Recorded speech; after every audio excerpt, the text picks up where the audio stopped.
Ayan guys, nag-isa na nga tayo ng bawang. Kay tostado na ang ating sahog. Ilagay natin ang ating sibuyas guys.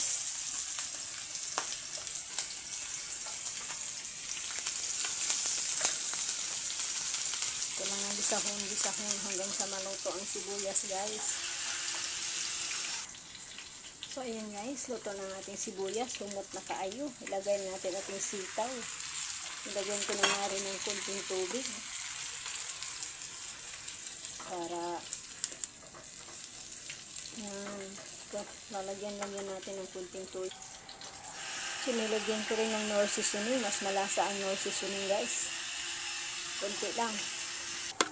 Matakpan lang natin to ng 5 minutes. Kadako basta itong katakog guys.